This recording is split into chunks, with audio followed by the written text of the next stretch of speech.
মেয়ের পরীক্ষা প্লাস বিছানা গোছানোর সাথে কক মুরগি রান্না, ব্যস্ত একটি দিন কাটলো। থাকছে কিছু অপর কমেন্ট, তা নিয়ে আজকে ভিডিওটা সাজালাম। আশা করি আপনাদের একটু হলেও ভালো লাগবে। হ্যালো এভরিওয়ান, আসসালামু আলাইকুম। আশা করি আল্লাহর অশেষ সহমতে সবাই ভালো আছেন, সুস্থ আছেন এবং নিরাপদে আছেন। আলহামদুলিল্লাহ, আল্লাহর অশেষ সহমতে আমিও ভালো আছি। শুরু করছি নতুন দিনের নতুন আরেকটি লাইফস্টাইল ব্লগ ভিডিও। কাছে অথবা দূরে যে জায়গাতে দেখছেন বা শুনছেন, প্লিজ একটা লাইক দিয়ে আমার ভিডিওটা দেখা কন্টিনিউ করবেন। আর এই যে মেয়েকে কিন্তু কালকে দেখালাম, পড়াতে বসছিলাম, তো পড়ার থেকে উঠে না রেডি করে স্কুলে নিয়ে দিয়ে আসলাম। প্রায় 10-15 মিনিট বসেছিলাম। বসে থেকে তারপর ভাবলাম আমার মেয়ে তো ক্লাসরুমে ঢুকে গিয়েছে, এখন বাসায় চলে যায়। বাসায় তো কাজকর্ম পড়ে আছে, তো এই জন্যে কিন্তু বাসায় চলে আসছি। এই যে এসে কিন্তু বিছনাটা এলোমেলো ছিল, প্রথমে কিন্তু আমি বিছনাটা গুছিয়ে নিব। চলেন বিছানা গুছাতে গুছাতে প্রিয় একটা মিষ্টি আপুর কমেন্ট পড়ে নিই। ফারিয়াস ফ্যামিলি ব্লগ থেকে আপু কমেন্ট করেছে, আসসালামু আলাইকুম। ওয়ালাইকুম আসসালাম আপু, ভিডিওর এই জায়গাটা সুন্দর, আমরা এই জায়গা দিয়ে মিরপুর যাওয়া আসা করি। ঠিক বলছ আপু, অনেকে আছে ভালো হয়েছে সো নাইস বলে চলে যায়। তালের শ্বাস, লিচু, ওয়ালমেট, ঘড়ি, বিছানার চাদর সব সহ কেনাকাটা সুন্দর হয়েছে। ঘরের কাজগুলো পরিষ্কার করে গুছিয়ে করে নিলে কমেন্ট পড়লে দোয়া রইল। আল্লাহ হাফেজ। তোমার জন্য আপু অনেক অনেক দোয়া ও ভালোবাসা রইল, সুন্দর করে ভিডিওটা দেখে সুন্দর একটা তোমার মতামত জানানোর জন্য। হ্যাঁ আপু, আমি এটাই কিন্তু বলি, অনেক আপুরা কিন্তু রাগ করতে পারেন, অনেকে না ভিডিওতে ক্লিক করে মানে ভালো হয়েছে সো নাইস মাশাআল্লাহ অসাধারণ এটা বলেই কিন্তু চলে যায়।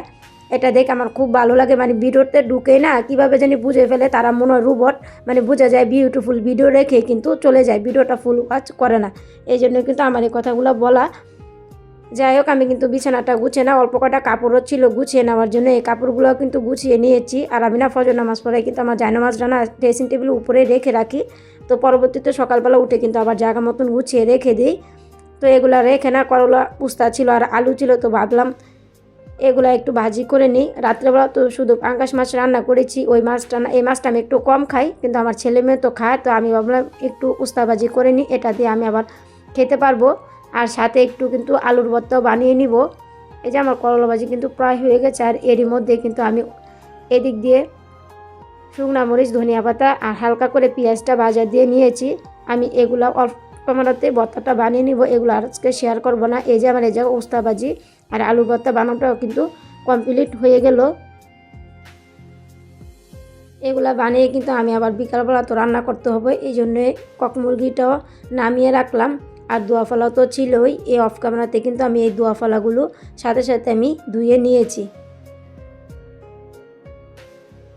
আর এই ভিডিওটা ছিল একদম বিকালবেলা, আমার হাজব্যান্ড আসছিল বাসায় ভাত খাওয়ার জন্য।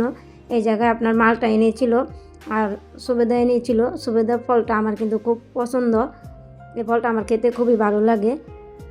আর এখন আমি এগুলো গুছিয়ে রেখে দিলাম। গুছিয়ে রেখে আমি অফ ক্যামেরাতে না সুন্দরভাবে কিন্তু মুরগিটা ধুয়ে নিয়েছি।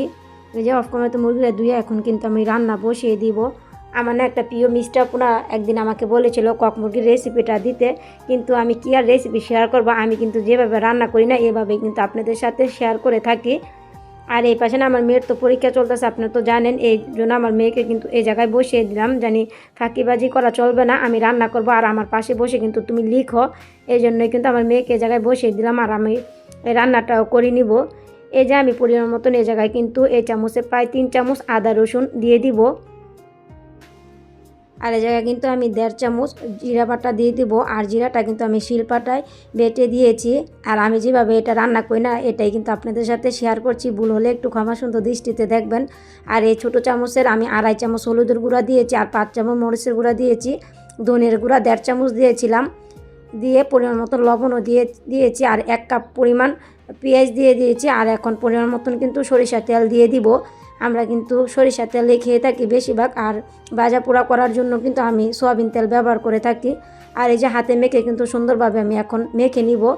আর মেখে হাতটা ধুয়ে কিন্তু এই জায়গায় পানি দিয়ে দিব।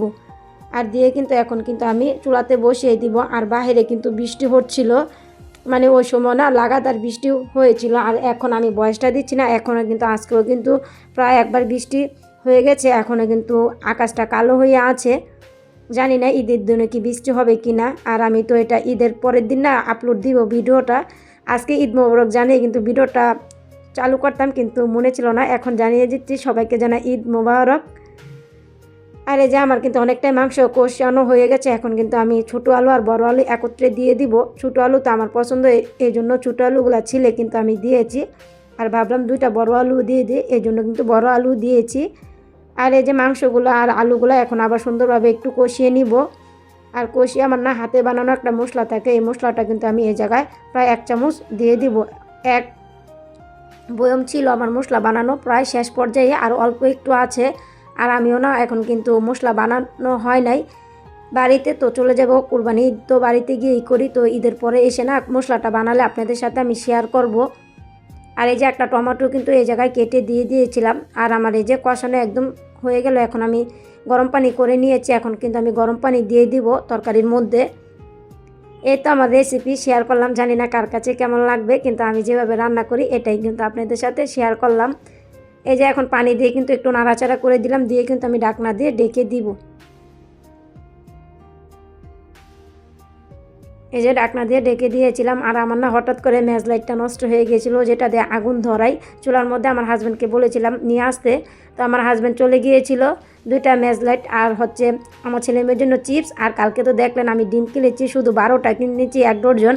তো ডিম তো অনেক খাওয়া হয় আমাদের, তো ডিম কিন্তু অনেক মানে 12টাতে কিন্তু 6-7টা খাওয়া হয়ে গিয়েছিল। তো আমার হাজব্যান্ড কিন্তু এই জায়গায় প্রায় অনেকগুলো ডিম একত্রে নিয়ে আসলো।